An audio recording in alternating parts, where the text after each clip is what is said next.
முன்னாடி மானாமரில் ஒரு கான்ஃபரன்ஸ் நடந்துச்சு.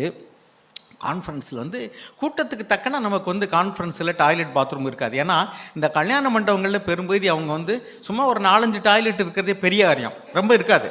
அப்போ அங்கே பார்த்தீங்கன்னா நிறைய பேர் அடுத்தடுத்து டாய்லெட் பாத்ரூம்னு போய் கடைசியில் நிறைய இடங்களில் மண்டபமே நமக்கு கொடுக்க மாட்டாங்க. ஐயா நீங்கள் குறைஞ்ச வாடகையில் கொடுங்கன்னு கேட்பீங்க. நாங்களும் அன்றைக்கி ஒன்றும் ஃபங்க்ஷன் இல்லைன்னு கொடுப்போம். ஆனால் நீங்கள் போன முன்னாடி நீங்கள் கொடுக்குற காசு அந்த செப்டிக் டேங்க் கிளியர் பண்ணுறதுக்கு தான் வரும்னு சொல்லுவாங்க. ஏன்னா அந்தளவுக்கு நம்ம நிறையா, ஏன்னா அங்கேயே தங்கியிருப்போம், நம்ம யூஸ் பண்ணுவோம். அப்போ அதை அடைச்சிக்கிட்டு பார்த்தீங்கன்னாக்கும் அப்படியே அந்த கசடுகள்லாம் மேலே மிதக்க ஆரம்பிச்சிருச்சு. எல்லாம் பார்த்து மூஞ்சி சுழிச்சிட்டு வெளியே வர்றாங்க. காலை நேரம் எல்லாம் பாத்ரூம் போகணும். 4-5 பாத்ரூம்குள்ளே எல்லோரும் மேனேஜ் பண்ணணும்.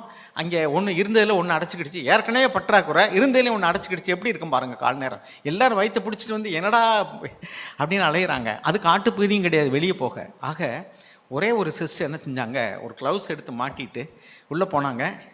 கொஞ்ச நேரத்தில் எல்லாம் சரியாயிடுச்சு, போயிட்டு வாங்கிட்டாங்க.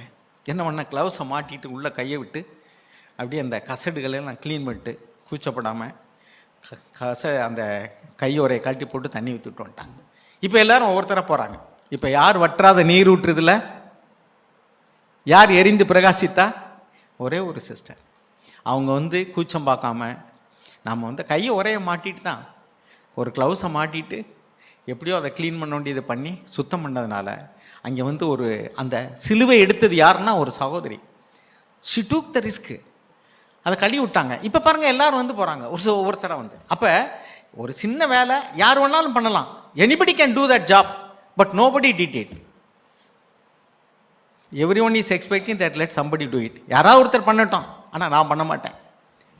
ஆனால் ஒருத்தர் அந்த ஸ்டெப் எடுக்கிறாங்களா, அவங்க தான் அந்த தோட்டத்துக்கு நீர் ஊற்று போல, அவங்க தான் எரிந்து பிரகாசிக்கிற விளக்க போல. ஆண்டவர் சொன்னார், நீங்கள் உலகத்துக்கு வெளிச்சமாக இருக்கிறீர்கள், நீங்கள் உலகத்துக்கு உப்பாக இருக்கிறீர்கள். அவ்வளவு சோத்துக்கு கொஞ்சோண்டு உப்பு தாங்க, அது இல்லைன்னா அது சுவையே இருக்காது, சாப்பிட முடியாது. அதே மாதிரி தான் நாம் இப்போ வயலுக்கு உரம் போடுறோமே, கொஞ்சோண்டு வரோம் ஒரு கைப்பட்டியில் வச்சு தூவி விட்டு போயிடுவாங்க. மழை விழுந்தோன்னு பார்த்தீங்கன்னா பச்சை பசேர்ன்னு இருக்கும் அந்த தோட்டம். ஆண்டவர் சொன்னார், நீங்கள் உலகத்துக்கு உப்பாக இருக்கிறீர்கள், நீங்கள் உலகத்துக்கு வெளிச்சமாக இருக்க, நீங்கள் தோட்டத்துக்கு நீர் ஊற்றாக இருக்கிறீர்கள், நீங்கள் எரிந்து பிரகாசிக்கிற விளக்காக இருக்கிறீர்கள். இதெல்லாம் மனசில் வச்சுக்கிடுவோம். Let us encourage one another. சோர்ந்து போய் இருக்கிறவர்களுக்கு உற்சாகப்படுத்துறது, விசுவாசம் இல்லாமல் இருக்கிறவர்களுக்கு விசுவாசத்தை கொடுக்கறது, பலகீனருடைய பலகீனத்தை தாங்குங்கள்.